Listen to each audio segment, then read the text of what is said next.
मुझे लगता है कि ये ना दो अलग अलग मुद्दों को इन्होंने एक उसमें क्लब करके बैन कर दिया है। Real money gaming is not only gambling. Real money gaming whether skill और चांस को बैन कर दिया है, पर ई स्पोर्ट्स गेमिंग को रिटेन कर लिया है। ये बहुत ही डिलिबरेट रीऑर्डरिंग है गेमिंग इकोसिस्टम का। इंटरनेट रेगुलेशन का नेचर ही यही है कि आप 100% रेगुलेशन तो ऑनलाइन में कर ही नहीं पाएंगे। उसके कॉन्ट्रास्ट में ये जो लॉ है ये 180 डिग्री टर्न अराउंड है। नंबर 1। नंबर 2, इंडस्ट्री खुद कहती है कि हमें पता ही नहीं। इंडिया में गैम्बलिंग बैन है, दुनिया के दूसरे देशों में गैम्बलिंग को लेकर क्या प्रैक्टिसेस हैं? चैनल ब्लॉक करना मुझे लगता है ये it goes against the law of the land. मोहक मंगल का केस ज्यादा स्ट्रॉन्ग दिखता है फेयर यूज या फेयर डीलिंग वाले में, या एएनआई का केस ज्यादा स्ट्रॉन्ग दिखता है? कॉपीराइट के लिए पिछले 50 साल में सबसे बड़ा चैलेंजिंग क्वेश्चन है एआई।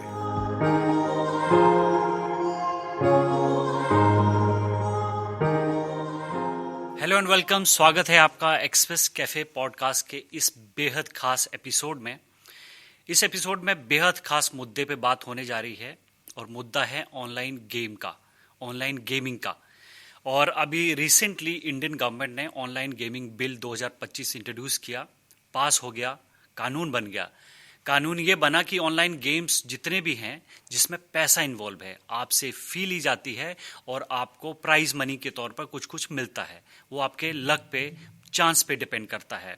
इसको कहा जाता है रियल मनी गेम्स, और इनको कर दिया है गवर्नमेंट ने बैन। अब ये बैन कितना बड़ा है, कहा जा रहा है, गवर्नमेंट ने खुद स्टेट किया है कि 45 करोड़ लोग इंपैक्टेड हैं। 2 लाख लोगों का रोजगार इससे जुड़ा हुआ है। बड़ी बड़ी कंपनियां इसमें इन्वॉल्व हैं, करीब करीब 400 कंपनियां इस बिजनेस में थीं। और एक बड़ी कंपनी ड्रीम 11, जिसने टीम इंडिया का 3 साल का स्पॉन्सरशिप जो राइट है, उनका जो जर्सी है उसका राइट लिया और पैसा पे किया बीसीसीआई को 356 करोड़, वो भी अधर में लटक गया। तो हमने सोचा कि हम लोग इस पूरे इशू को डिस्कस करते हैं एक ऐसे इंसान के साथ जिसका इस पे एक्सपर्टीज हो, जो कि उसकी पूरी प्रोज एंड कॉन्स को जानता हो, उसकी लीगैलिटी को जानता हो। तो हमारे साथ हैं आज अमित दत्ता, जो कि बहुत सीनियर लॉयर हैं, इंटेलेक्चुअल प्रॉपर्टी, कॉपीराइट। आज हमारे साथ इस पॉडकास्ट में शामिल हुए हैं। 27 साल से ज़्यादा का एक्सपीरियंस है। और एक चीज़ मैं बोलना भूल गया, डिफेमेशन भी इनकी एक्सपर्टीज़ है। इन तमाम बातों पर इस पॉडकास्ट में बातचीत होगी। अगर आप गेमर हैं, अगर आप यूट्यूबर हैं, कंटेंट क्रिएटर हैं, या पॉलिसी मेकर हैं, या आप एक अवेयर नागरिक बनना चाहते हैं, तो इस बातचीत को पूरा सुने, आगे तक सुने। और एक बोनस और बता दूं इंट्रोडक्शन में ही कि इस पूरी बातचीत के दौरान एक ऐसे एक्ट की भी बात होगी जिसका नाम कॉपीराइट एक्ट है, जिसने कॉपीराइटिंग की पूरी दुनिया को बदल दिया। 2012 में आया था और उससे जुड़े हुए थे बहुत बड़े बड़े संगीतकार, lyricist, musicians, including Javed Akhtar and Gulzar. Thank you so much sir, इस पॉडकास्ट का हिस्सा बनने के लिए, हमसे बातचीत करने के लिए। थैंक यू प्रवीण, आपने बुलाया मुझे। सबसे पहले तो यही सर, आज पूरी चर्चा का विषय बना हुआ पूरे देश में कि एक गवर्नमेंट ने, हमारी भारत सरकार ने 1 साल पहले इस पूरी इंडस्ट्री को, जो ऑनलाइन गेमिंग की इंडस्ट्री को टैक्स के अंडर ले, जीएसटी लगा दिया 28%। और आंकड़े बताते हैं कि हजारों करोड़ रुपए का रेवेन्यू राइज हुआ गवर्नमेंट के लिए। और अचानक 6 महीने बाद, 1 साल बाद, उन्होंने कंप्लीटली ब्लैंकेट बैन कर दिया। आप इस चीज को पहले कैसे देखते हैं एज एन एक्सपर्ट? मुझे लगता है कि ये ना दो अलग अलग मुद्दों को इन्होंने एक उसमें क्लब करके बैन कर दिया है। जनरली पब्लिकली अगर लोग समझते हैं तो पूरी जनता समझती है कि गैम्बलिंग बैन हुआ है, पर रियल मनी गेमिंग सारा का सारा गैम्बलिंग नहीं था। और ये 1955 से डिस्टिंक्शन जो, और ये जो सेपरेशन है गेम ऑफ स्किल और गेम ऑफ चांस। तो रमी जो कार्ड गेम है, उसमें सुप्रीम कोर्ट ने 1968 में कहा कि हाँ, जब कार्ड बटता है तो चांस वाला हिसाब से शुरू होता है, पर उसके बाद मेमोरी और कैलकुलेशन और कार्ड्स की कौन से कार्ड किसके पास हैं, वो that is a element of skill. और तो ये जो स्किल का जो एलिमेंट है, इसका मतलब है ये गैम्बलिंग नहीं है। इस लॉ में दोनों चीजों को क्लब कर दिया है। Real money gaming is not only gambling. मैं सबसे पहले तो 2 चीज कहूंगा। I completely support the prohibition of gambling, primarily not because of the social evil issue, और ये public health का issue भी है, mental health का issue भी है. लोग इसमें गुमराह हो रहे थे. हर ऐप, हर गेम रिलायबल नहीं होता है. उसमें साइबर सिक्योरिटी का इशू होता है. वो आपके फोन में घुस जाते हैं, आपका डेटा भी चुरा सकते हैं. तो कई चीज उसमें, नार्को टेररिज्म, टेररिज्म का पैसा, क्रिमिनल्स का पैसा भी इसमें रूट हो रहा था. महादेव ऐप का आपने इतना बड़ा स्टोरी सुना है. तो ये कोई नई बात नहीं है. तो I completely support the prohibition on gambling. I think ये इंग्लिश में कहावत है जो मैंने थोड़े दिन पहले कहा, you through the baby out with the bath water. इसमें आपको जरूरत था कि एक डिस्टिंक्शन बरकरार रखना. और क्यों मैं ये कह रहा हूं, क्योंकि लॉ में भी जब आपने कहा है हम रियल मनी गेमिंग, इफेक्टिवली आपने क्या करा है इस गेमिंग में, सरकार ने क्या करा है इसमें real money gaming whether skill और चांस को बैन कर दिया है, पर ई स्पोर्ट्स गेमिंग को रिटेन कर लिया है. तो इफेक्टिवली इसमें कोई रियल मनी गेमिंग बैन नहीं हुई है, आपने एक डिस्टिंक्शन क्रिएट किया है. अच्छा, ई स्पोर्ट्स को आपने बोला ई स्पोर्ट्स जारी रहेंगे. ई स्पोर्ट्स का मतलब ये होगा कि मल्टी स्पोर्ट्स इवेंट्स होगा, जैसे F1 ऑनलाइन गेम्स है, अपना फीफा का फुटबॉल है. बस इसकी ब्लेसिंग चाहिए होगी स्पोर्टिंग फेडरेशन के हाथ से, और ये मल्टी इवेंट होगा. और इसमें भी प्राइज मनी होगा, परफॉर्मेंस बेस्ड प्राइज मनी होगा. तो मेरा क्वेश्चन ये होगा कि रियल मनी गेमिंग आपने एक्चुअली बैन करा हुआ है? नहीं करा हुआ है. आपने गैम्बलिंग डेफिनेटली बैन करा हुआ है. रियल मनी गेमिंग का आपने नॉमेनक्लेचर चेंज कर दिया है, और उसको आपने एक फील्ड बना दिया है जहाँ के, विथ रिग्रेट, आपने ये फील्ड बना दिया है कि छोटे स्टार्टअप एक्सेस नहीं कर पाएंगे, ये बड़े बड़े कंपनीज एक्सेस कर पाएंगे. तो मेरे हिसाब से ये एक्ट कुछ ज्यादा socially beneficial legislation, apart gambling को बैन करने का सोशली बेनिफिशियल जो लेजिस्लेशन इफेक्ट है, इसके अलावा ये बहुत ही डिलिबरेट रीऑर्डरिंग है गेमिंग इकोसिस्टम का. अच्छा, मेरे रीडिंग में. अच्छा, it is to bring gaming into a regulated environment, कि आप सरकार रेगुलेट करेगी, यूनियन गवर्नमेंट रेगुलेट करेगी. उसमें भी इशू है, हम बाद में बात करते हैं उसके बारे में. कॉन्स्टिट्यूशनल कॉम्पिटेंस वाला इशू है. और दूसरा, sports federations will be the blessing authority. तो हर स्पोर्ट्स फेडरेशन के पास ये पावर होगा कि आप रजिस्टर करो, हम अप्रूव करेंगे, ब्रांडिंग एक्सेट्रा एक्सेट्रा. अब वो प्राइवेट अरेंजमेंट्स नहीं होंगी, अब वो रिकग्नाइज्ड. आपको याद होगा अभी नेशनल स्पोर्ट्स एक्ट भी पास हुआ है चंद महीने पहले. बिल्कुल, बिल्कुल. उसमें भी रिकग्निशन है स्पोर्टिंग फेडरेशन अथॉरिटीज का.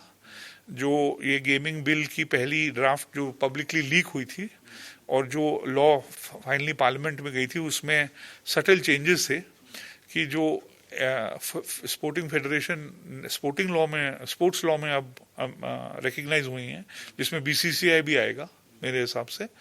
अब वो सारे ई स्पोर्ट्स के एक किस्म से रेगुलेटर बनेंगे. अच्छा सर, अगर ये देखा जाए कि इस पूरे लेजिस्लेशन जो बना है, क्या सुप्रीम कोर्ट में जाके चैलेंज हो सकता है? ये फेडरेशन बोल चुकी है कि हम लोग यूनाइट होके इसको कॉन्टेस्ट करेंगे, तो इसमें क्या ये स्ट्राइक डाउन हो सकता है? कितने चांसेस हैं आपको लीगल पर्सपेक्टिव से अगर देखें? स्टेट के लिस्ट में आई थिंक एंट्री 34 है. बेटिंग और गैम्बलिंग स्टेट का पावर में है. अच्छा, ठीक है. अभी तक आप देख रहे हैं तमिलनाडु में, अपना गुजरात में, तमिलनाडु में, कर्नाटका में, कई जगह जब लॉ बनी है तो चैलेंजेस गई हैं.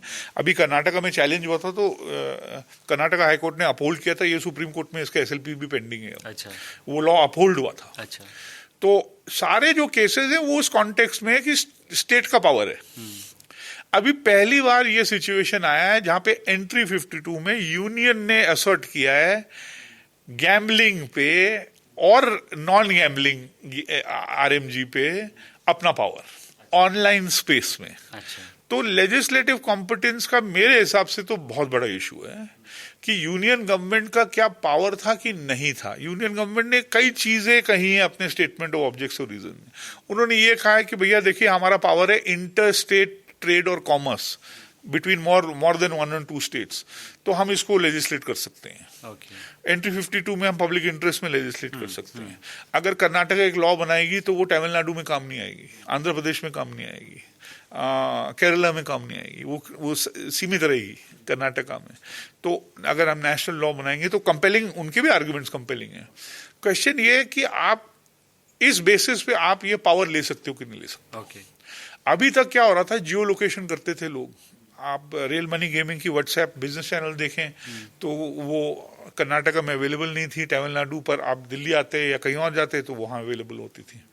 तो अब ये लॉ चेंज हो गया है। तो आपने इफेक्टिवली क्या करा है, ये कॉम्पिटेंस वाला जो इशू है, ये अगर जाएगा तो जाएगा पार्लियामेंट में। मेरे हिसाब से जो मैं पब्लिकली देख रहा हूँ, सारी बड़ी कंपनियां कह रही हैं, कई बड़ी कंपनियां कह रही हैं हमारा कोई इंटेंशन नहीं है इसको चैलेंज करने का, which is very strange. Okay, मगर मैं ये पूछना चाह रहा हूँ कि article 19(1)(g right to trade and profession के बेसिस पर उनके पास स्ट्रॉन्ग केस है उनका कंपनियों का? वो एब्सोल्युटली केस बहुत कंपेलिंग है। मैं स्ट्रॉन्ग एज अ लॉयर मैं स्ट्रॉन्ग केस तो कभी यूज नहीं करता, पर मैं कंपेलिंग वर्ड यूज करता हूँ कि एक बहुत ही अच्छा लॉजिक है, क्योंकि डेफिनेटली आर्टिकल 9(1)(g में गैमलिंग का वर्ड नहीं है, क्योंकि जो कॉन्स्टिट्यूशन प्रोटेक्ट करता है वो freedom of trade and commerce protect करता है।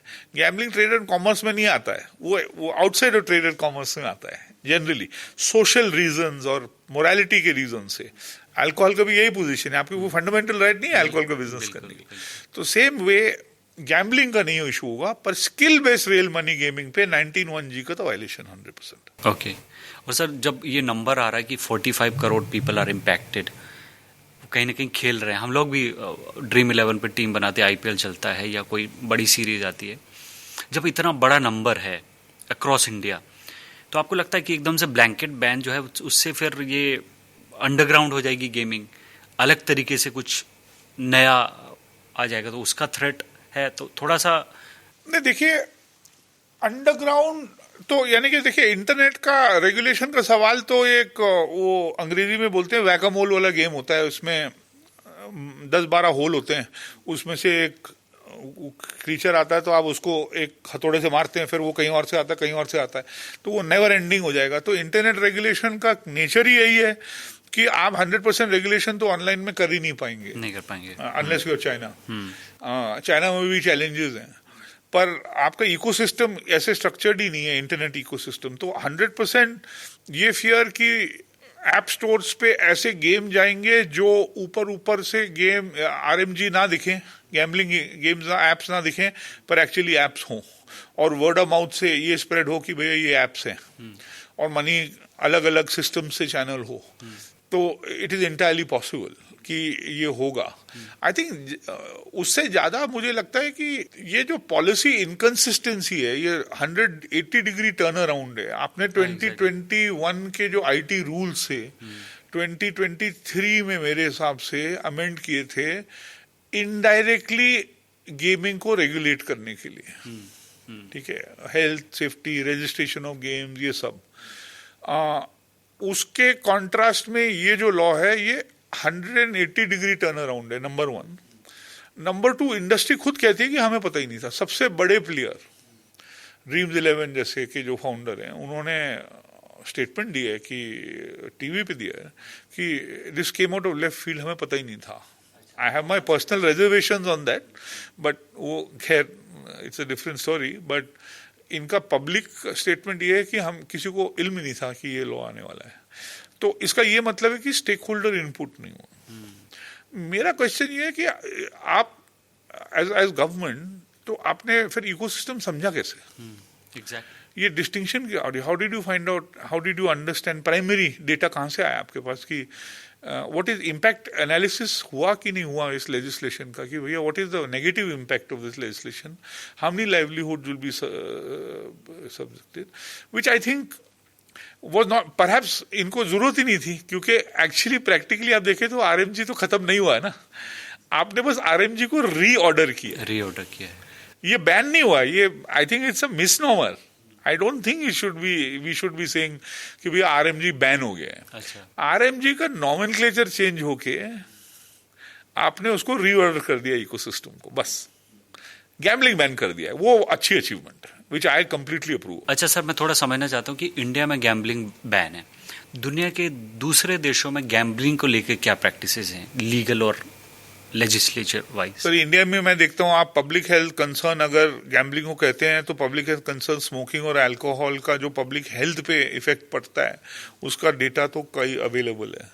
और लोग कहते हैं कि भैया अगर आप अल्कोहल बैन कर दें तो ये बैन कर दें, वो बैन कर दें, तो सिगरेट्स बैन कर दें, टबैको बैन कर दें, तो आपका पब्लिक हेल्थ पे जो प्रेशर पड़ता है, पब्लिक हेल्थ सिस्टम पे जो प्रेशर पड़ता है वो डबल डिजिट, यानी कि it is tremendous saving in thousands of crore, tens of thousands of crore, and people lives, citizen lives will be saved. पर क्यों नहीं बैनिंग होता? क्योंकि आप देखते हो कि 100% प्रोहिबिशन हिस्ट्री में, अमेरिका की प्रोहिबिशन से लेकर आज तक, आपने बिहार का स्टोरी पढ़ा होगा कि कई लाख लीटर चूहे पी गए थे अपेरेंटली ऑफ सीज्ड अल्कोहल। तो इफेक्टिवली इशू ये है कि आप 100% प्रोहिबिशन का जो पॉलिसी है वो पॉलिसी मेकर्स को समझ आ गया है कई साल पहले कि 100% policy prohibition seem to push everything underground in the hands of underworld. Bihar में ये अक्सर है, नॉर्मल स्टोरीज हैं कि वहां पे आज भी दारू बिकती है। करेक्ट। गवर्नमेंट ने बैन किया, पर है अलग जिनको खरीदना है और जिनकी खरीदने की कुव्वत है उनको मिल जाती है। इतने ड्रकोनियन लॉ के होते हुए नॉन बेलेबल ऑफेंसेस, आप जेल जा सकते हैं, आपको बेल नहीं होगी तभी, और लाखों लीटर अल्कोहल जो सीज हुई है वो गायब हो जाती है on the ostensible excuse that rats have drunk it, pests have drunk it. तो वर्ल्ड वाइड अगर आप देखें तो ये प्रोहिबिशन का जो पॉलिसी चॉइस है वो बहुत स्पेरिंगली एड्रेस्ड है। ऐसा नहीं है कि गैम्बलिंग ओपनली अलाउड है, कई कंट्रीज में गैम्बलिंग बहुत हेविली रेगुलेटेड है, कई कंट्रीज में गैम्बलिंग अलाउड है, पर जनरल अप्रोच इंटरनेशनली ये है कि gambling should be regulated, they should not be complete prohibition. आप कैसीनोज हैं, आप गोवा में चले जाइए ऑफशोर, या आप लास वेगास चले जाइए, वहाँ कैसीनोज हैं, वो गैम्बलिंग है, वो स्ट्रेट अप गैम्बलिंग है। आप स्लॉट मशीन गैम्बलिंग करते हैं हांगकांग में, आप जापान में करते हैं, कई जगह में होता है, पचिंको पार्लर्स हैं, वो गैम्बलिंग ही है। तो ये गैम्बलिंग का जो अप्रोच है वो हाईली रेगुलेटेड है, रेवेन्यू सोर्स है, like alcohol and tobacco, and it is regulated to reducing the public health concern and social concern. तो कसिनोज को लेकर क्या गवर्नमेंट का डिफेंस रहता है कि कसिनो क्यों नहीं बैन होते इंडिया में, गोवा में है? देखिए, अगेन ये स्टेट सब्जेक्ट है, तो अब क्वेश्चन ये है कि आप रियल मनी गेमिंग में आपने रियल ऑनलाइन पे आपने असर्ट कर दिया, क्यों? मैंने आपको एंट्री 52 का बताया, public interest, interstate trade and commerce का बताया, और दूसरा इंटरनेट, जो यूनियन गवर्नमेंट जिसका लॉ बनाती है वो यूनियन लिस्ट में। तो इन तीन चीजों पे आपने असर्ट कर दिया, पर आप पब्लिक बेटिंग और गैम्बलिंग पे, फिजिकल इस्टेब्लिशमेंट पे आप रेगुलेट नहीं कर पाएंगे, वो स्टेट सब्जेक्ट है। तो कई स्टेट्स ने उनको बैन करा हुआ है, कई स्टेट्स में नहीं बैन करा हुआ। आपने लॉटरी सिस्टम देख लिया था, नॉर्थ ईस्ट में खूब चलता था, अब कई जगह बैन है, कई जगह अभी आज भी चलता है। पंजाब में लॉटरी टिकट बिकते हैं, केरला में मेरे हिसाब से, if I am not wrong, I am not sure, नहीं केरल में बिकते हैं, केरल में बिकते हैं। तो ये स्टेट सब्जेक्ट है, हमेशा स्टेट सब्जेक्ट रहा है। तो मुझे लगता है इसमें अगर कोर्ट में डिस्कशन होगी और असेसमेंट होगा तो ये फेडरल स्प्लिट ऑफ पावर्स और लेजिस्लेटिव कॉम्पिटेंस पे होगा। Though the government has been very sensible and smart in how it has constructed the reason and the basis for it. इन्होंने सोच समझ के किया, ऐसा नहीं नीजक रिएक्शन नहीं है ये, पर मुझे लगता है कि ये ओवरकिल है। अच्छा, आरएमजी कंपनियों के पास अभी बहुत बड़ा डेटाबेस है और आप डेटा प्रोटेक्शन के लॉयर भी रहे हैं, आपको क्या लगता है कितना बड़ा, अगर कंपनियां रातों रात बंद हो जाएंगी इतनी सारी कंपनियां, तो लोगों का जो डेटा है उसको सेफगार्ड करने के लिए क्या करना चाहिए और क्या हो सकता है? क्या कोई वो डेटा ब्रीच का कोई थ्रेट है इस पूरे एक्शन में? नहीं, वो तो हमेशा था, और इंडिया में आईटी एक्ट में सेंसिटिव पर्सनल डेटा रूल्स, पुराने रूल्स हैं जिसमें कंसेंट बिफोर डिस्क्लोजर, ये सब रिक्वायरमेंट्स तो है ही हैं। क्रॉस बॉर्डर ट्रांसफर का प्रोहिबिशन नहीं है इंडिया में, आप बाहर भेज सकते हैं डेटा, ये कोई रोक नहीं है इंडिया में। तो वो अभी एक रिस्क एलिमेंट है, जो कंपनी डेटा बेचना चाहेंगी, छोटी छोटी जो कंपनियां हैं, मिड साइज कंपनियां हैं जिनके पास कोई बिजनेस नहीं है, तो ये बहुत वैल्यूबल सिस्टम है। हमारी जो डिजिटल डेटा प्रोटेक्शन बिल है वो इनैक्ट हो गई है, इन फोर्स है, पर उसके रूल्स अभी तक नहीं आए हैं। अभी लेटेस्ट सुनने में आ रहा है कि ईयर के एंड तक आएंगी। ये 5 साल हो गए उसको, 2017 में सुप्रीम कोर्ट ने बोला था लॉ लाइए, तो अब हम 2025 में बैठे हुए हैं। तो अभी तो रिस्क एरिया तो काफी खुला हुआ है, risk element is quite apparent from a data protection perspective. पर द लॉ अभी भी उनको, बड़े जो कंपनीज हैं उनको मुझे लगता है बहुत समझदार हैं, जो बड़ी बड़ी कंपनीज हैं, मिड साइज भी होंगे और कंप्लायंट भी हैं डेटा प्रोटेक्शन में, क्योंकि वो उनका इंटरनेशनल स्प्रेड भी है। ड्रीम्स 11 का सिर्फ इंडिया स्प्रेड नहीं, वो इंटरनेशनल स्प्रेड भी है, तो वो कई रेगुलेशंस, कई टेरिटरी के रेगुलेशंस में कंप्लाई करते हैं। तो मुझे उनसे ऐसा रिस्क नहीं नजर आता, मुझे रिस्क नजर आता है छोटी छोटी कंपनी। अच्छा, अगर पर्टिकुलरली एक इंसिडेंट की बात की जाए, जैसे ड्रीम 11 और बीसीसीआई का जो टाई अप है, जैसे मैंने बताया कि 356 करोड़ का इनका डील था 3 साल का। इसके ऐसे केसेस में क्या होता है, मान लीजिए मेरी और आपकी डील हुई, ठीक है, और गवर्नमेंट ने किसी चीज़ को बैन कर दिया, तो मुझे तो अपने हाथ खींचने पड़ेंगे आपसे। ऐसे केस में लीगली क्या ड्रीम 11 इसको लीगली चैलेंज कर सकता है कि हाँ भाई, हमने इतना पैसा इन्वेस्ट किया है, बीसीसीआई इन्वॉल्व है और हमें इतने 3 साल का राइट्स है, और बीसीसीआई के पास अपने क्या लीगल राइट्स हैं? क्योंकि दोनों ने तो बीसीसीआई ने तो अनाउंस कर दिया कि will not go along with. देखिए, जब मैं और आप कॉन्ट्रैक्ट करते हैं ऐसे सब्जेक्ट मैटर पे जिसमें हमें पता है लेजिस्लेशन चेंज हो सकता है, अगर मेरे पास अकल होगी तो मैं उसको एक लेजिस्लेटिव फोर्स मेजर जिसको कहते हैं, कि कल लॉ चेंज हो गया तो मेरा कॉन्ट्रैक्ट का जो ऑब्जेक्टिव है वो फ्रस्ट्रेट हो जाएगा, मैं काम नहीं कर पाऊंगा, तो आपको स्पॉन्सरशिप के पैसे कैसे दूंगा।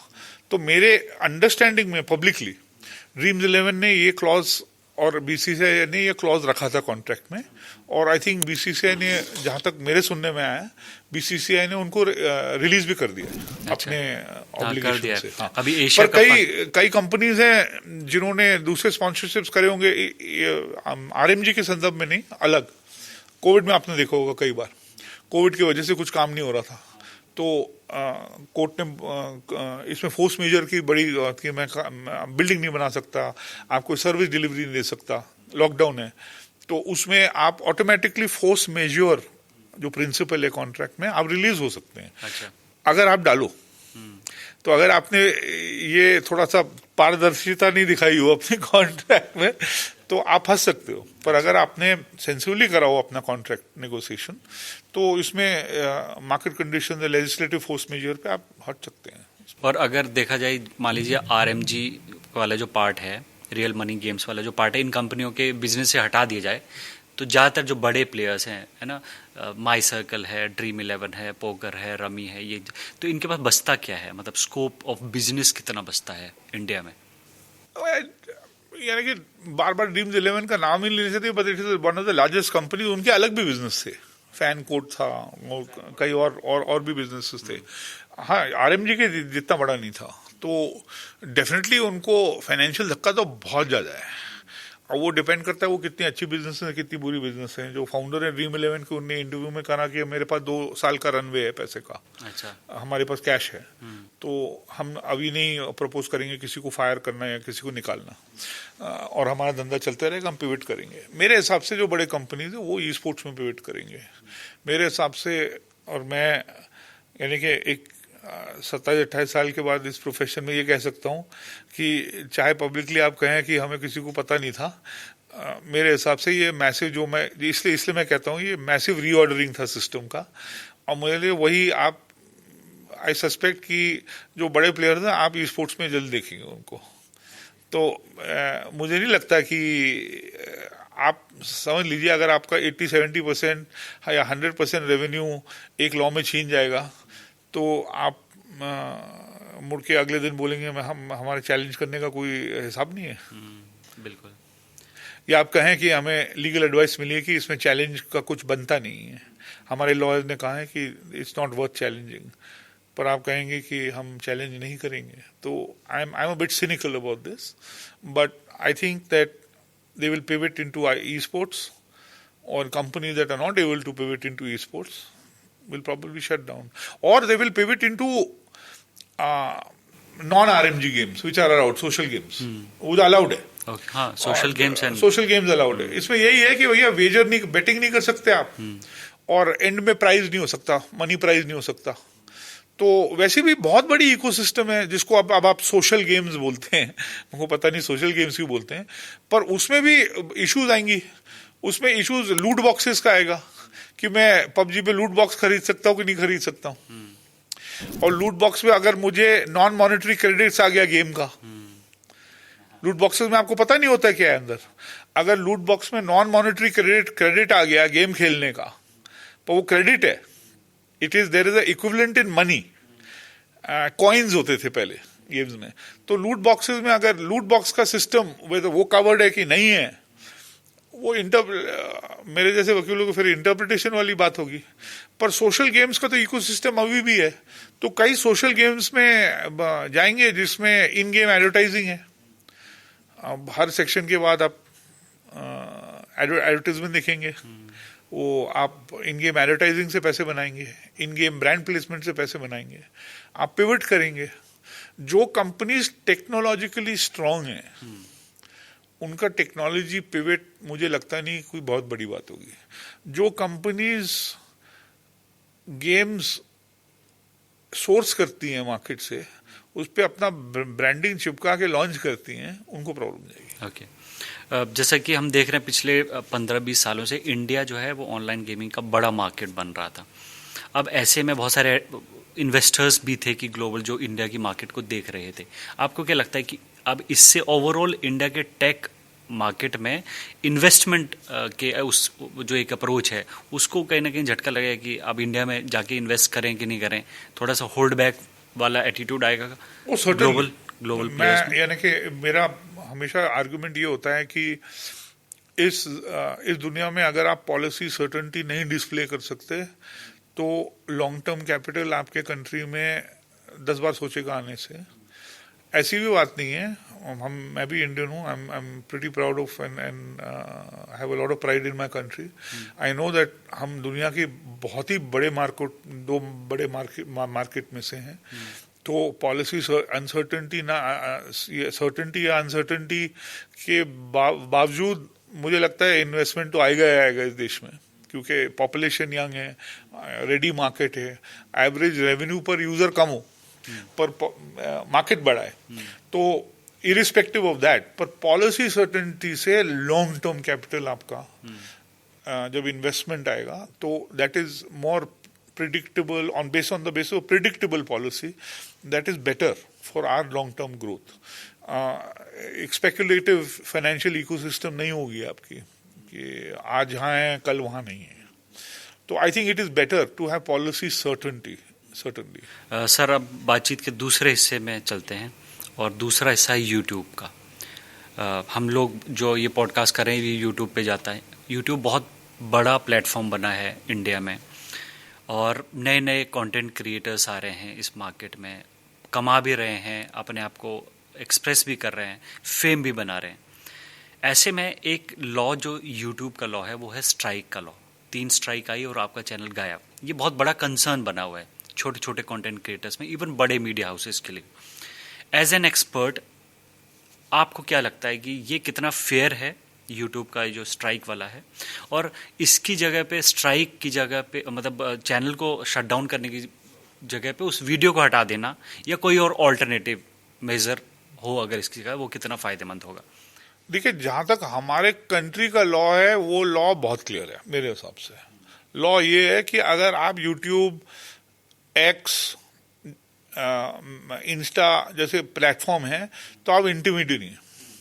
अगर आपको कोर्ट ऑर्डर या सरकार का नोटिस आए, वैलिड नोटिस आए, और वैलिड बहुत इंपॉर्टेंट वर्ड है इसमें, सरकार का वैलिड नोटिस आए या कोर्ट नोटिस आए, तो आपको कंटेंट रिमूव करना है। आप जज नहीं बन सकते कि ये कंटेंट एक्चुअली कोर्ट का नोटिस आए कि ये डेफेमेटरी है कि नहीं है, सरकार का नोटिस आए कि ये नेशनल सॉवरेनिटी और नेशनल इंटरेस्ट के खिलाफ है, आप इसको हटाइए, ये क्रिमिनल ऑफेंस है, आप इसको हटाइए। तो आप ये नहीं बोल सकते कि नहीं, I am sorry, I don't, मैंने इसको असेस किया है कंटेंट को और ये इट इज नॉट वायलेटिव। ये आप नहीं कर सकते, दिस इज द लॉ और ये एक्सेप्टेड है। सारे प्लेटफॉर्म से। जब ये एक्सेप्टेड है तो आप जब 3 स्ट्राइक और विद इन 90 डेज और फिर पूरा चैनल सस्पेंड करते हैं तो आप एक तरीके से जज ही बन रहे हैं। एग्जैक्टली। तो आप बेशक मेरा इंडिविजुअल वो जो पीस किसी को ऑफेंड करता है या किसी आईपी लॉ के खिलाफ है या किसी कोर्ट ऑर्डर के तहत आपको हटाना पड़ रहा है, उसको हटा दीजिए, पर आप चैनल नहीं बैन कर सकते। किसी डेफेमेशन केस में न्यूज़पेपर तो बैन नहीं हो जाता, उस एक स्टोरी पे केस चलता है, कोर्ट डिसाइड करती है डेफेमेशन है कि नहीं है, वो केस कोर्ट देखती है, न्यूज़पेपर तो बंद नहीं हो जाता ना। तो ये बेसिक लॉ है कि आप प्लेटफॉर्म नहीं बंद कर सकते, तो आप प्लेटफॉर्म नहीं बंद कर, यूट्यूब तो बैन नहीं होता ना, क्योंकि वो इंटरमीडियरी है। इंटरमीडियरी का ये प्रिंसिपल है कि इंटरमीडियरी को एक्चुअल नॉलेज नहीं होता किसी वायलेटिव कंटेंट का। आप जब नोटिस देते हो या सरकार नोटिस देती है, कोर्ट का नोटिस आता है, तब नॉलेज शुरू होता है, तब नॉलेज का क्लॉक शुरू होता है। अच्छा। तब इनके पास 36 आवर्स 15 दिन जो भी पीरियड है आईटी एक्ट में, उनको उस पीरियड में रिमूव करना होता है कंटेंट। अगर नहीं रिमूव करते तब वो जिसने कंटेंट पोस्ट किया है और यूट्यूब के बीच में कोई अंतर नहीं होता लायबिलिटी में, दोनों उसी एक ही जगह पे। पर अगर कंटेंट रिमूव कर दिया तो यूट्यूब की उसके बाद लायबिलिटी नहीं होती लॉ में। आईटी एक्ट में सेक्शन 79 जो है उसको सेफ हार्बर दिया गया है इंटरमीडियरीज को। तो इंटरमीडियरी को सेफ हार्बर इसलिए दिया है कि भैया आप अब किसी कंटेंट के बेसिस पे जज नहीं बन सकते। तो ये जो 90 डेज का जो पॉलिसी है, ये पूरा चैनल रिमूव करने का, स्ट्राइक का आई एग्री, स्ट्राइक आप करना चाहिए, आपको, आपका काम है ये करना, ये आपका ऑब्लिगेशन है। पर चैनल ब्लॉक करना मुझे लगता है ये it goes against the law of the land and I believe it violets the law, because ultimately आप जज बन रहे हो कि 3 बार आपके खिलाफ कंप्लेंट आए हैं, now you are not worthy of being on my channel.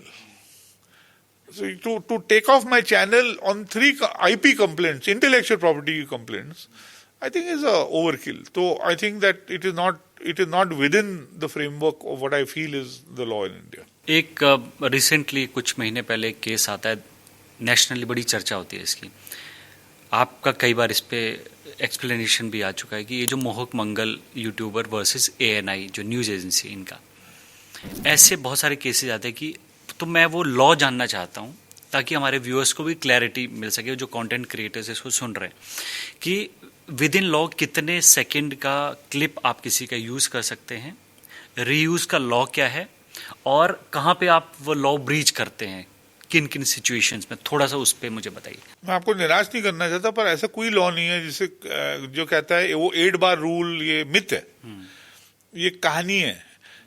कोई 1, 2 सेकंड, 4 सेकंड, 8 सेकंड, 10 सेकंड का कोई रूल नहीं है।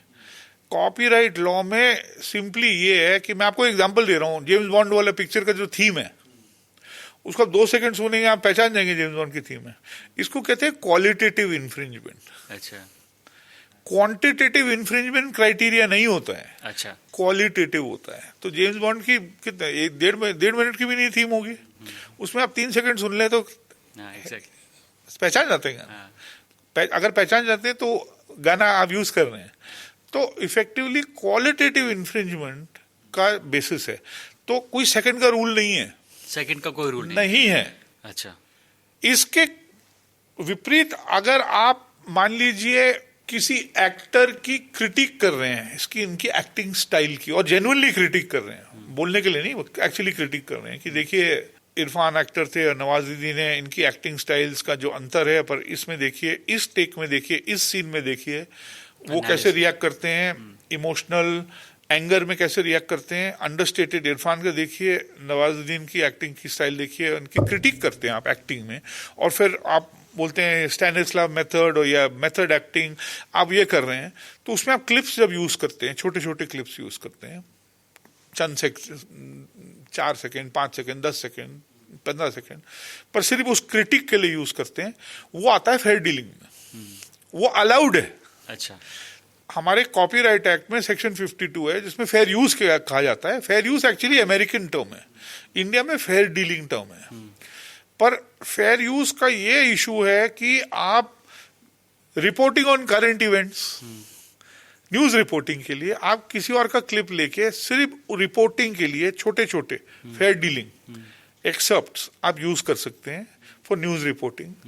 आप पर्सनल रिसर्च और रिव्यू के लिए यूज कर सकते हैं। आप क्रिटिक और क्रिटिसिज्म के लिए यूज कर सकते हैं। तो ये देर आर एक्सेप्शंस। और ये जो कॉपीराइट एक्ट में लोग गलत फहमी है कि ये बड़ा मोनोपोलिस्टिक लॉ है। ये मोनोपोली यानी कि नाम की लॉ, मोनोपोली लॉ है ये, क्योंकि इसमें एक्सेप्शंस बड़े हैं। और ये एक्सेप्शंस ये है कि आप अगर किसी का फैशन ड्रेस एक फिल्म में यूज कर रहे हैं, पर वो जो फैशन जो ड्रेस है किसी बड़े डिजाइनर का ड्रेस है, आपने परमिशन नहीं ली, आपने फिल्म में यूज कर दी, तो फैशन डिजाइनर ने नोटिस दिया कि भैया आप यूज कैसे कर रहे हो, कि मेरा कॉपीराइट है उसमें। पर उसमें अगर वो फैशन जो ड्रेस है वो उस सीन और उस स्टोरी का ऑब्जेक्टिव नहीं है, वो बस कपड़े पहन लिए हैं, तो इट इज नॉट इन्फ्रिंजमेंट। तो the law takes into account. Okay, दूसरा मान लो वो ड्रेस का ही अगर बात करें, तो ड्रेस मैंने एज अ कंज्यूमर खरीदी, आई पेड फॉर इट, और फिर मैं वो कहीं भी यूज की, फिल्म में की, कहीं भी यूज की, तो वो कैसे कॉपीराइट? हाँ, ये आप बहुत अच्छा क्वेश्चन है आपका। आप ये घड़ी मैंने खरीदी, पर घड़ी की बड़ी यूनिक डिजाइन है, मैंने फिजिकल ऑब्जेक्ट खरीदा, इसकी इंटेलेक्चुअल प्रॉपर्टी नहीं खरीदी है। हाँ। तो अब इस घड़ी को मैं इसकी कॉपी बना के बेचने लग जाऊं, हाँ। तो इसका ये मतलब नहीं है कि मैंने इसकी इंटेलेक्चुअल प्रॉपर्टी खरीदी। इंटेलेक्चुअल प्रॉपर्टी जो होती है, ट्रेडमार्क, कॉपीराइट, डिजाइन, ये इंटेंजिबल राइट्स होता है। तो अगर आपने फोटो ले लिया, आपने मेरा आर्टवर्क है, आपने वो मुझसे आर्टवर्क खरीद लिया, आपने आर्टवर्क यहाँ दीवार पे लगा ली, अच्छी बात है। पर वो आर्टवर्क की आप फोटोग्राफ लेके टी शर्ट पे बेचना शुरू कर दें, वो मेरा कॉपीराइट इन्फ्रिंजमेंट। मैंने आपको आईपी नहीं दिया, आपको फिजिकल ऑब्जेक्ट दिया मैंने। तो ये डिस्टिंक्शन बहुत समझना जरूरी है कि फिजिकल ऑब्जेक्ट और इंटेलेक्चुअल प्रॉपर्टी दो अलग चीज। ठीक है, इस पे थोड़ा सा बाद में आते हैं हम, इंटेलेक्चुअल प्रॉपर्टी। थोड़ा सा मैं उसके ऊपर थोड़ा और एम्फेसाइज करना चाहता हूँ मोहक मंगल वाले केस में, कि उसमें मोहक मंगल का केस ज्यादा स्ट्रांग दिखता है फेयर यूज या फेयर डीलिंग वाले में, या ANI का केस ज्यादा स्ट्रांग दिखता है? देखिए, मैं देख नहीं पाया उनकी वीडियो, वो वीडियो उतारी गई थी तब तक, तो मैं ऑनेस्टली उस पर फैक्चुअली आपको बताऊंगा नहीं, बता नहीं सकता अनफॉर्चुनेटली। पर मुझे लगता है कि यूट्यूबर्स गलती ये कर जाते हैं कि उनको, और ये सिर्फ यूट्यूबर्स नहीं, यूनिवर्सल है, आपके बिजनेस के इनपुट कॉस्ट में कैमरा का कॉस्ट, इस कमरे का रेंटल, इस चेयर का कॉस्ट, आपका सेटअप का कॉस्ट, वो आपको नॉर्मली यूट्यूबर्स को लगता है कि हाँ ये जायज इनपुट कॉस्ट है। कॉपीराइट लाइसेंस नहीं लगता उनको इनपुट कॉस्ट जायज। अच्छा, ये थोड़ी गलतफहमी उनको हटानी चाहिए, नंबर 1। नंबर 2, मुझे लगता नहीं कि मिस्टर मंगल ने लीगल एडवाइस भी ली होगी वो कंटेंट यूज करने के पहले। नहीं, बिल्कुल नहीं। पर जब आप और मैं घर खरीदते हैं तो पहले वकील को जरूर दिखाते हैं कागज। क्यों? पॉइंट ये है कि जब आपने जैसे बहुत अच्छा कहा कि यूट्यूब का इकोसिस्टम अब एक अर्निंग और कमाई और बिजनेस करने का जरिया है। यूट्यूबर्स जाने माने रिकग्नाइज प्रोफेशनल्स माने जाते हैं आजकल, और जब जाने माने प्रोफेशनल्स रिकग्नाइज किए जाते हैं तो उनको अपना बिजनेस भी वैसे ही अप्रोच करना चाहिए कि अगर मैं किसी का कंटेंट यूज कर रहा हूं तो मुझे एडवाइस ले लेनी चाहिए कि ये मैं यूज कर सकता हूं कि नहीं यूज कर सकता हूं, कॉन्टेक्स्ट क्या है यूज का। अगर इसमें थोड़ा सा रिस्क है तो मैं लाइसेंस ले लेता हूं। आप वो लाइसेंस ले रहे तो 5 लाख का पड़ता एनुअल लाइसेंस, पर लाइसेंस उन्होंने नहीं लिया तो 50 लाख या 40 लाख, जितने की भी डिमांड आई वो डिमांड आ गई। कंट्रोवर्सी तभी बनी जब बड़ा डिमांड आया। कंट्रोवर्सी मेरा हमेशा, और मैं सेंट्रिज्म वाला प्रिंसिपल एहतियात करते हुए आपको कहूंगा कि कंट्रोवर्सी तब क्यों नहीं बनी जब आपने बिना लाइसेंस के यूज किया नहीं। और मुझे सर्कमस्टेंसेस नहीं पता है किसका केस स्ट्रांग है। अगर ANI ये दिखा सकता है कि जो यूज मिस्टर मंगल ने किया है वो कॉपीराइट के फेयर डीलिंग प्रोविजन से कवर्ड नहीं है, तो फिर वो के मोहक मंगल हार जाएंगे। पर अगर मोहक मंगल ये प्रूव कर दें कोर्ट के सामने या डेमोन्स्ट्रेट कर दें कि जो मैंने करा है वो या ANI का है ही नहीं, कॉपीराइट ओनरशिप ही नहीं है उनकी, या जो मैंने यूज किया है वो फेयर डीलिंग में आता है, तो वो एक्सक्यूज हो जाएंगे। ठीक, मैं आपके साथ एक और एग्जांपल शेयर और डिस्कस करना चाहता हूँ, समझना चाहता हूँ कॉपीराइट एक्ट को। IPL चलता है, BCCI के एक्सक्लूसिव राइट्स होते हैं IPL की पूरी उस पर। हम लोग देखते हैं कि जैसे बड़ा एग्जांपल आपको दूं तो अभी RCB इस साल जीता। सिद्धार्थ माल्या जो कि विजय माल्या के बेटे हैं, उन्होंने एक क्लिप बनाया क्योंकि उनकी टीम रही है वो। उस टीम में क्या था, वो he was expressing his emotions. पीछे चल रहा है टीवी जिसमें कि विराट कोहली की रोने की इमेज चल रही है या ट्रॉफी उठाने की चल रही है, ठीक है। उन्होंने उस छोटा सा क्लिप बनाया, उसको पोस्ट किया अपने एक उसके जो वो एक्सप्रेस करना चाहते थे उस विन के बारे में, और उसके तुरंत थोड़ी देर बाद ही उनका वो वीडियो हटा दिया गया। अब मैं इसको समझना चाहता हूँ, सिद्धार्थ माल्या ने किसी BCCI के हैंडल, किसी ब्रॉडकास्टर के उससे नहीं उठाया कुछ भी। He was making his own video through selfie camera. Background में बस वो IPL का मैच चला, जो घर का सेटअप था पूरा। अब इसमें कॉपीराइट इन्फ्रिंजमेंट या कॉपीराइट जो लॉ है वो कहाँ आता है? देखिए, एक इंडिया टीवी का बहुत अच्छा केस था जिसमें कई बॉलीवुड के सिंगर्स को स्टूडियो में बुला के परफॉर्म कराया, और भी कई क्लेम्स थे। ये यशराज फिल्म्स और आई थिंक T सीरीज ने केस किया था कि ये हमारा कॉपीराइट कंटेंट यूज करते हैं। अच्छा, उसमें कोर्ट ने ना एक डी मिनिमस, लैटिन प्रिंसिपल है डी मिनिमस। डी मिनिमस का ये है कि हाँ, आपने लिया होगा कॉपीराइट कंटेंट बिना लाइसेंस के, बैकग्राउंड में पढ़ रहा है या कहीं पढ़ रहा है, करा होगा आपने, पर वो इतना कम है कि आप किसी कोर्ट को इसके लिए बॉदर नहीं करेंगे। It is too trifling, too small for a court to be bother. De minimis actual principle है, तो वो दिल्ली हाई कोर्ट ने उस केस में ये अप्लाई करा था कि ये बहुत छोटा यूज है। अच्छा, इस पे हमें परेशान मत करो। दिस इज नॉट, आपको कोर्टे आना नहीं चाहिए ऐसे छोटे छोटे मामलों में। तो मुझे लगता है जो आप बता रहे हैं सिचुएशन, वो डी मिनिमस में आता है।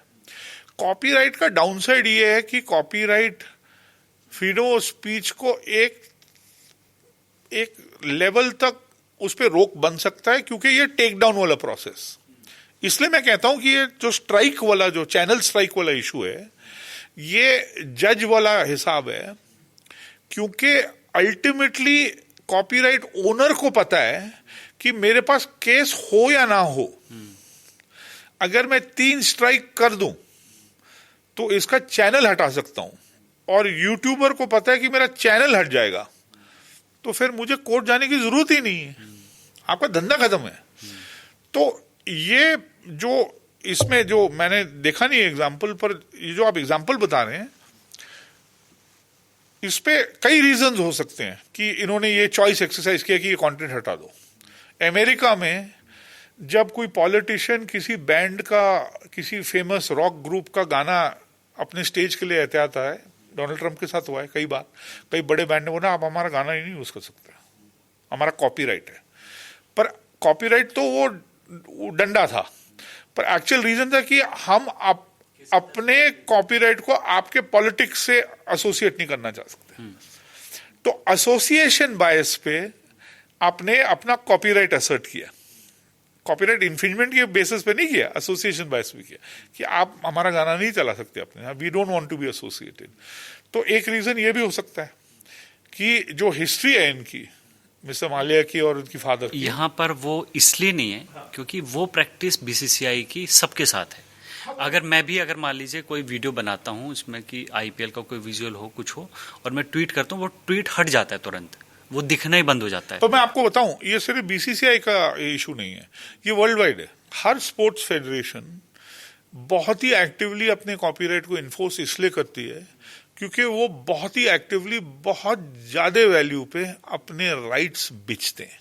पर सर, जब मैं कोई सब्सक्रिप्शन ले रहा हूँ, मैंने टीवी खरीदा, उसमें कनेक्शन लगवाया, मैंने हॉटस्टार का सब्सक्रिप्शन लिया, यानी I paid at every step, I paid for it.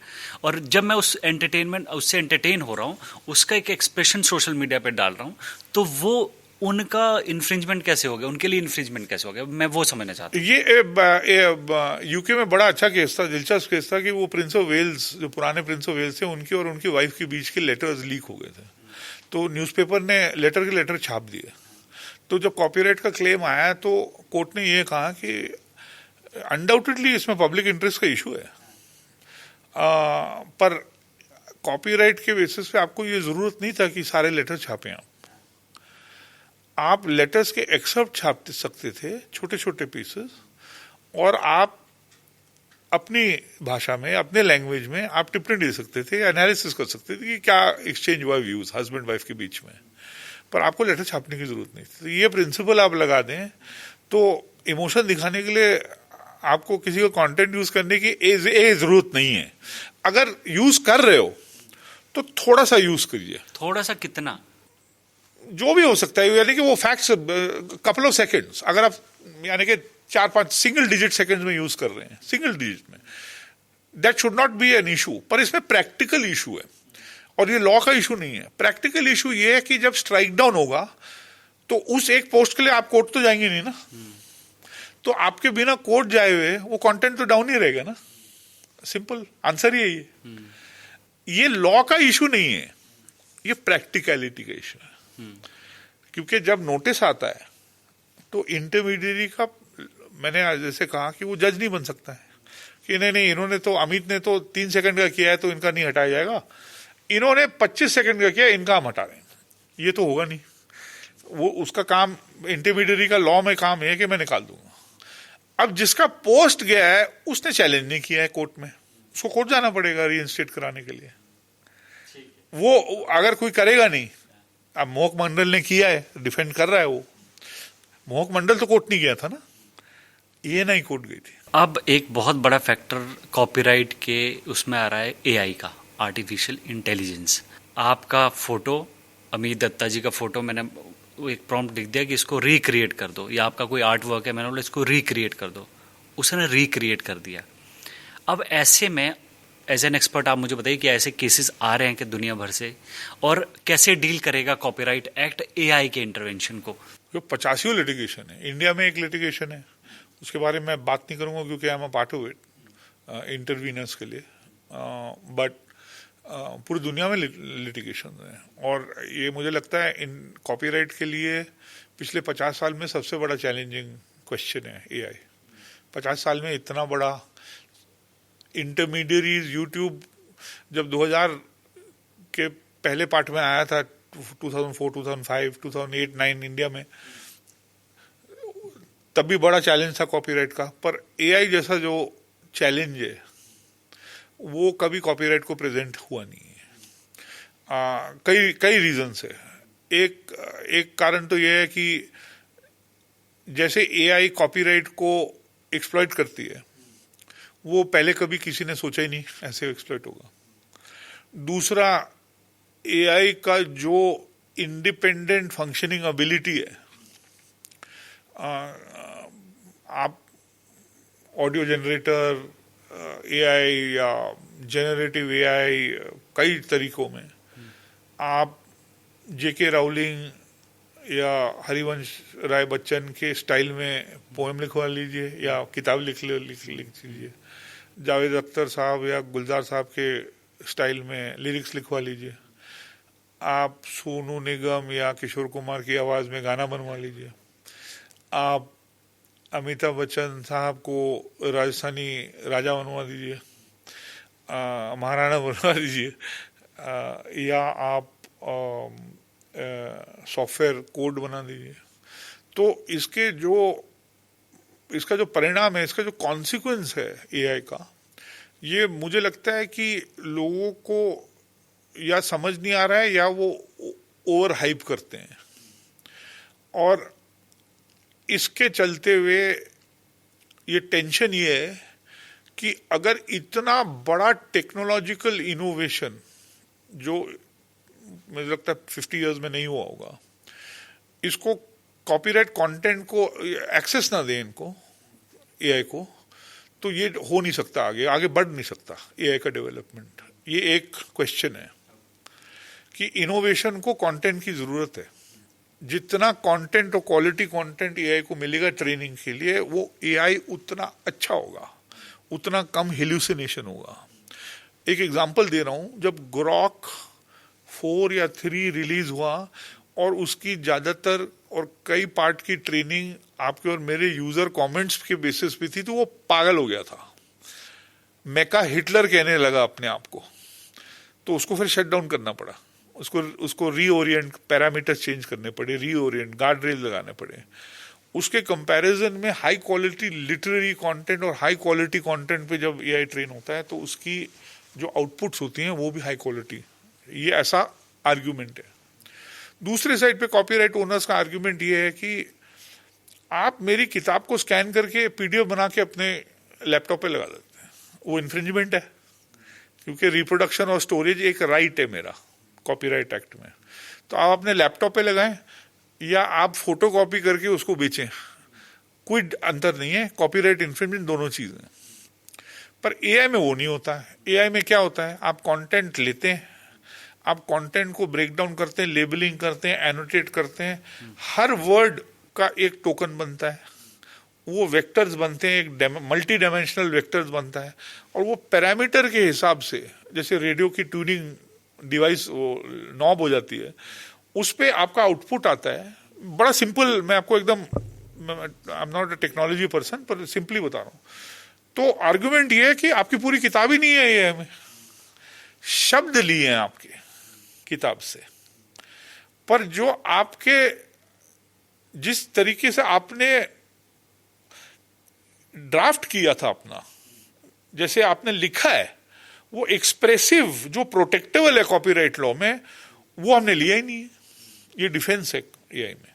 तो कोर्ट्स को ये अंडरस्टैंड करना, और ये दे आर ग्रैपलिंग पूरे। आज मैंने सुना है कि जो एंथ्रोपिक का केस था बहुत बड़ा, जहां पे कोर्ट ने कहा था कि भैया ये जो आप एआई ट्रेनिंग करें वो फेयर यूज है, पर ये जो आपने पायरेटेड किताबें डाउनलोड करी हैं वो इन्फ्रिंजमेंट है। तो 7 या 8 मिलियन किताब आपने डाउनलोड करी है, अब ये क्लास एक्शन होगा। अब डैमेजेस का कैलकुलेशन जा रहा था hundreds of billions of dollars में। आज न्यूज ये है कि सेटल हो गया वो केस एंथ्रोपिक और राइटर्स के बीच में, क्योंकि एंथ्रोपिक या राइटर नहीं चाहते थे कि कोर्ट जाए।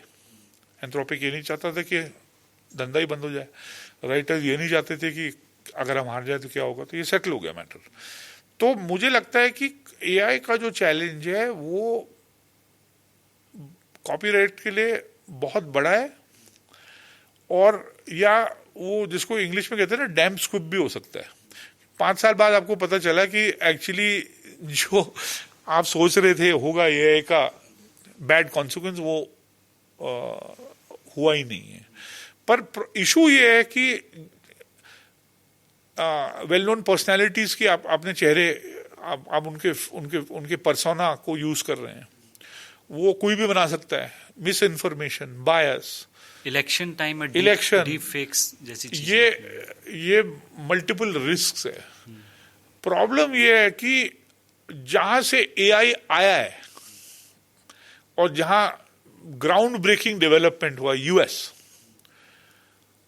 उसके प्रेसिडेंट ने ये वर्ल्ड वाइड थ्रेट दिया है कि अगर हमारी टेक्नोलॉजी इंडस्ट्रीज में कोई भी रेगुलेटरी रोक देगा तो हम रिटेलिएटरी टैरिफ्स करेंगे, हंड्रेड्स ऑफ % में करेंगे। उन भाई साहब का कैलकुलेशन तो 100% से ज्यादा जाता है नॉर्मली।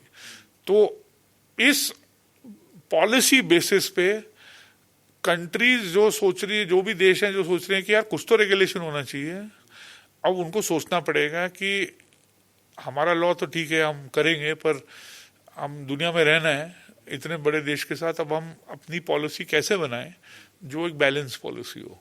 तो ये तो अब ये विकल्प है, ये चैलेंज है अब कंट्रीज के सामने। और जहां इंटेलेक्चुअल प्रॉपर्टी का हिसाब है, कॉपीराइट का सबसे बड़ा चैलेंज है, और दूसरा चैलेंज है पर्सनालिटी राइट्स का, राइट ऑफ पब्लिसिटी का। अनिल कपूर ने केस किया था दिल्ली हाई कोर्ट में कि आप मेरा चेहरा यूज करके, मेरा नाम यूज करके आप एआई में आउटपुट कर रहे हैं, उसको रुकवाइए। तो बहुत इंजंक्शन दिया था दिल्ली हाई कोर्ट ने, बॉम्बे हाई कोर्ट ने भी अरिजीत सिंह का दिया था कि उनकी वॉइस यूज हो रही है। आप सुन रहे होंगे किशोर कुमार की आवाज कर रहे हैं, नए नए गाने रिक्रिएट, नए नए रंग में। तो वो राइट ऑफ पब्लिसिटी हालांकि इंडिया में कानूनन रिकग्नाइज नहीं है, वो कॉमन लॉ में रिकग्नाइज। जैसे डेफेमेशन सिविल केस जब आप करते हैं तो कोई कानून नहीं होता डेफेमेशन का, वो तो क्रिमिनल लॉ में है, पर सिविल लॉ में कोई एक्ट नहीं है डेफेमेशन का, वो कॉमन लॉ पे होता है। तो वैसे ही राइट ऑफ पब्लिसिटी अभी कॉमन लॉ में कोर्ट्स प्रोटेक्ट कर रही हैं। तो इसमें लॉ बनाने की जरूरत है और एडजस्ट करने की जरूरत है, बैलेंस करने की जरूरत है कि इनोवेशन ना रुके, पर इंटेलेक्चुअल प्रॉपर्टी या कॉपीराइट का मीनिंग ही आप ओब्लिटरेट कर दें, क्योंकि हमारा जो धरोहर है क्रिएटिव इंडिया का, ओरल ट्रेडिशन है,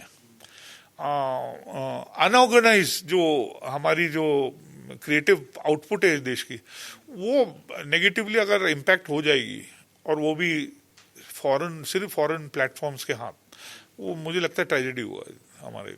आपकी expertise defamation law, defamation cases की भी है, मुझे क्या 2 उदाहरण देके समझा सकते हैं, हमारे व्यूअर्स को समझा सकते हैं कि डिफेमेशन कितना बड़ा पोटेंट लॉ है, साथ ही साथ ब्लैकमेल करने का या आपको टारगेट करने का, आपको शट डाउन करने का भी एक बड़ा हथियार बन चुका है इंडिया में। मैं आपको एक यूएस का एग्जांपल देता हूँ। गॉकर करके बहुत बड़ा पोर्टल होता था, उन्होंने मिस्टर पीटर थील हैं, बहुत बड़े टेक्नोलॉजी इन्वेस्टर हैं, उनके पर्सनल लाइफ चॉइसेस के बारे में एक आर्टिकल करी थी। तो पीटर थील ने उनको शायद नोटिस भेजा या भेजा, कुछ कहा नहीं। और फिर हल्क होगन, आपने नाम सुना होगा, बहुत बड़े अब नहीं रहे वो।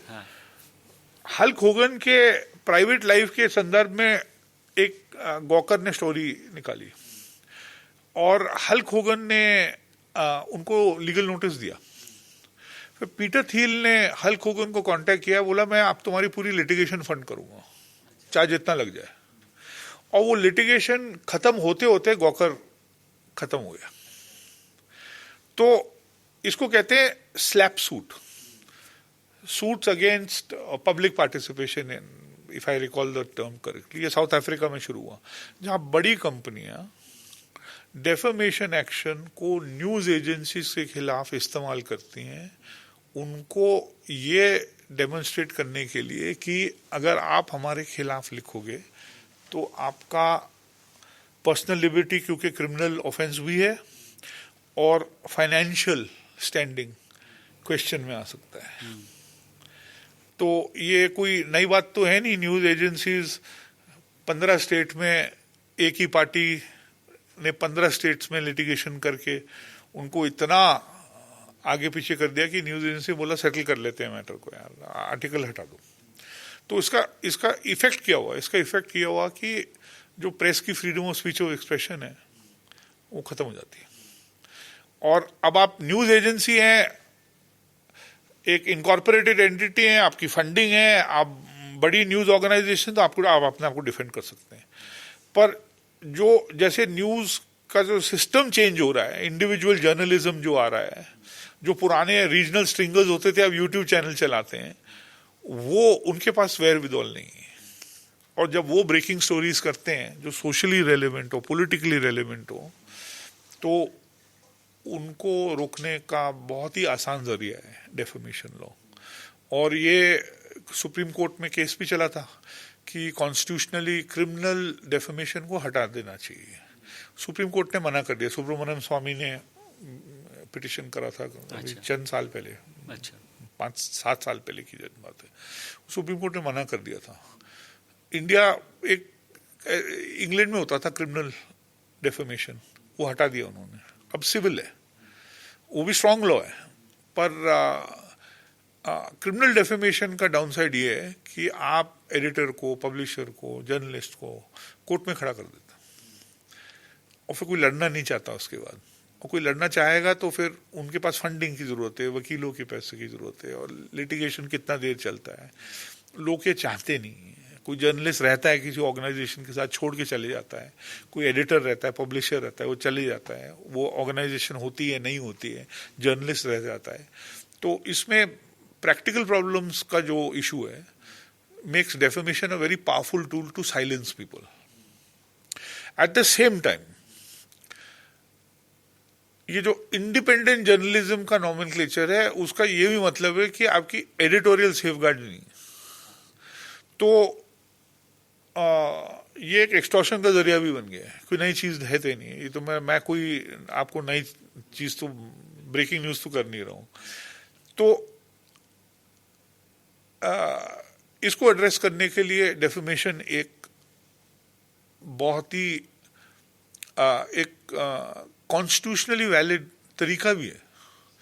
हर इंसान को ये जरिया होना चाहिए कि अपनी रेपुटेशन को बरकरार रखे और प्रोटेक्टेड रखे, क्योंकि जो कम्युनिटी में अगर आपकी रेपुटेशन नहीं है तो आपकी स्टैंडिंग नहीं होगी, आपका बिजनेस नहीं चलेगा, आपका धंधा नहीं चलेगा। तो उसके वजह से डबल एज सोर्ड है।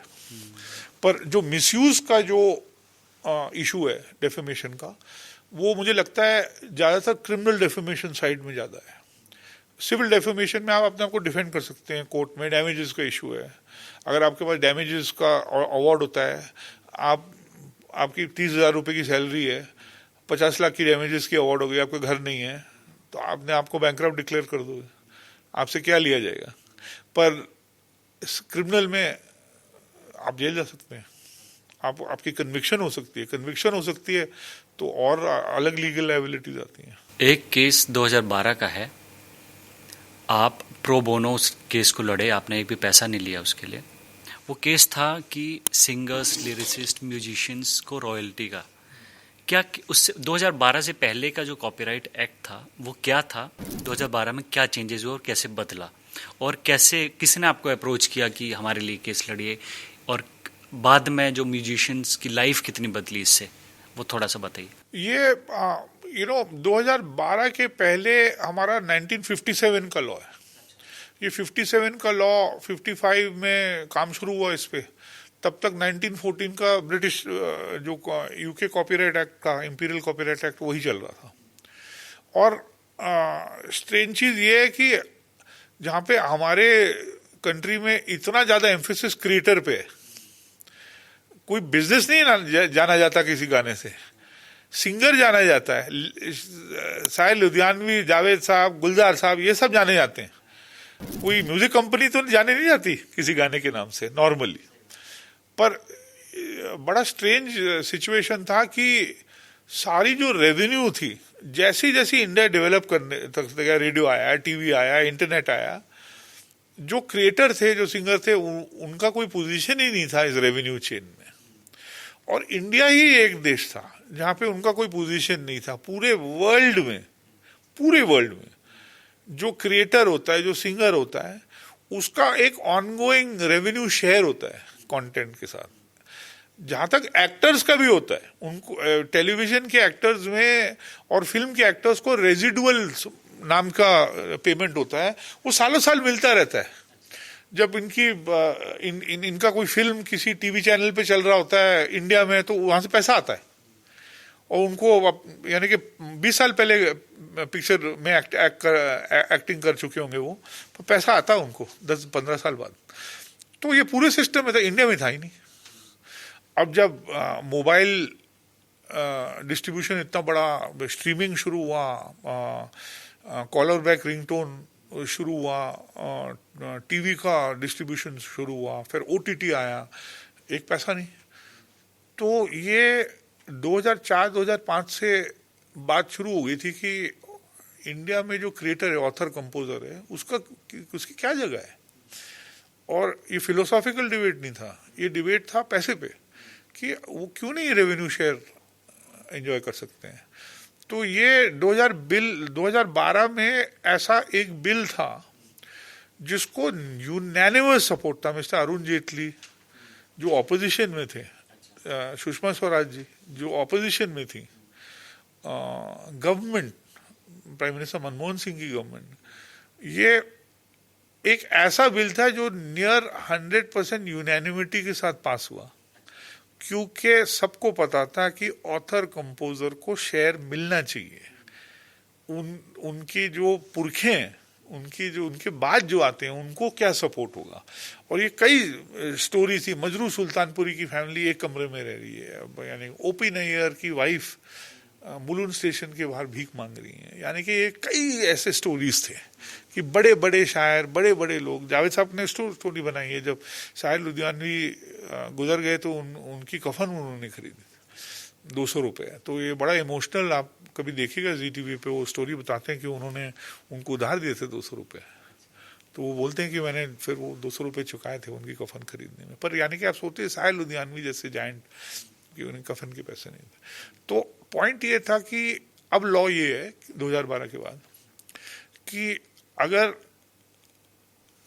पिक्चर में गाना जो अपना लिरिक्स है और म्यूजिक कॉम्पोजिशन है वो पिक्चर में एक्सप्लॉइट हो टीवी पे, सिनेमा हॉल के बाहर, सिनेमा हॉल में रॉयल्टी नहीं बनता है, पर टीवी पे एक्सप्लॉइट हो, ओटीटी पे एक्सप्लॉइट हो, या वो गाना फिल्म से निकल के रेडियो पे एक्सप्लॉइट हो, या किसी रेस्टोरेंट में बजे, या ओटीटी पे बजे, या अपने स्पॉटिफाई पे बजे, तो एक रॉयल्टी पेमेंट आती है। पर वो रॉयल्टी पेमेंट 50-50 बटेगी कंपनी, लेखक और जिसने म्यूजिक दिया हुआ, म्यूजिक डायरेक्टर के बीच में, 3 ways। सो 25-25 और 50% कंपनी को जाता है। तो ये इक्वल शेयर ऑफ रॉयल्टी का जो प्रोविजन है वो दुनिया में और कहीं नहीं है। और इसका सक्सेस तो एक ही तरीके से मैं आपको दिखा सकता हूं कि IPRS नाम की सोसाइटी है जो ऑथर, कंपोजर और कंपनीज के लिए म्यूजिक जब बजता है तो इसकी अंडरलाइंग वर्क्स जो होती हैं, लिरिक और म्यूजिक, साउंड रिकॉर्डिंग में, उसका अलग पैसा लेती है। साउंड रिकॉर्डिंग वाला अलग लेता है और ये अलग लेते हैं। तो उसके वो कंपनी करीब 41-42 करोड़ कलेक्ट कर रही थी 2017 में, जब गवर्नमेंट ने फिर इसको रजिस्टर करा कॉपीराइट सोसाइटी में। आज वो 700 करोड़ कमा के डिस्ट्रीब्यूट कर रही है ऑथर कंपोजर्स को। और जो मेंबरशिप है तब 4000 थी, आज 17,000 से ज्यादा ऑथर कंपोजर्स, 16,000 से 17,000 करीब ऑथर कंपोजर, 1000 से ज्यादा, 2000 से ज्यादा म्यूजिक पब्लिशर, छोटे बड़े सब मेंबर्स हैं। और ये कलेक्ट दुनिया भर से कलेक्ट करती है और इंडिया में भी कलेक्ट करती है और ये डिस्ट्रीब्यूट करती है। तो ये बहुत ही सक्सेसफुल लॉ है। स्ट्रेंजली इस लॉ का श्रेय एक पॉलिटिकल पार्टी के पास जाता नहीं है लॉ बनाने में, क्योंकि सबने सपोर्ट किया, पर इसको इन्फोर्स करने में जो करंट गवर्नमेंट है उसमें बहुत बड़ा हाथ है। जो मिनिस्टर हैं मिस्टर पीयूष गोयल, उन्होंने इंश्योर करा कि कॉपीराइट सोसाइटी बहुत ट्रांसपेरेंटली काम करे, IPRS रेगुलेट हो। जावेद अख्तर साहब उसके चेयरमैन हैं। मुझे लगता है जो सिस्टम ऑफ रेगुलेशन है वो ट्रांसपेरेंसी बहुत हाई है। बहुत इन्वेस्टमेंट की गई है टेक्नोलॉजी को लाने में और ये सोसाइटी बहुत बढ़िया काम कर रही है। एंड इसका पूरा श्रेय जाता है DPIIT और मिनिस्ट्री ऑफ कॉमर्स इंडस्ट्री को कि उन्होंने इंश्योर करा कि ऐसे नहीं चलेगा काम। आपको ट्रांसपेरेंटली काम करना है, सब साथ में मिल बैठ के काम करना है, एक टेबल पे काम करना है। तो बड़ी यूनाइटेड इंडस्ट्री है म्यूजिक इंडस्ट्री। वर्ल्ड में नहीं होता ऐसे, वो सब दुश्मनी होती है सबके बीच में, पर इंडिया में बहुत यूनाइटेड है और ये सबकी मेच्योरिटी है और ज़्यादातर गवर्नमेंट की भी। Thank you so much Amit Dutta ji हमसे ये इंसाइटफुल कन्वर्सेशन के लिए। हमें उम्मीद है कि हमारे दर्शकों को पूरा जो ये आपका इंसाइटफुल एनालिसिस है वो पसंद आया होगा, उनको समझ आया होगा, उनके काम आया होगा। तो बताएं हमें कि ये एपिसोड, ये बातचीत आपको कैसे लगी। आपका कोई कमेंट हो, कोई सुझाव हो तो कमेंट बॉक्स पे ज़रूर बताएं और इस वीडियो को ज़्यादा से ज़्यादा लोगों तक पहुंचाएं। चैनल को सब्सक्राइब करें, वीडियो को शेयर करें, लाइक करें। Thank you so much.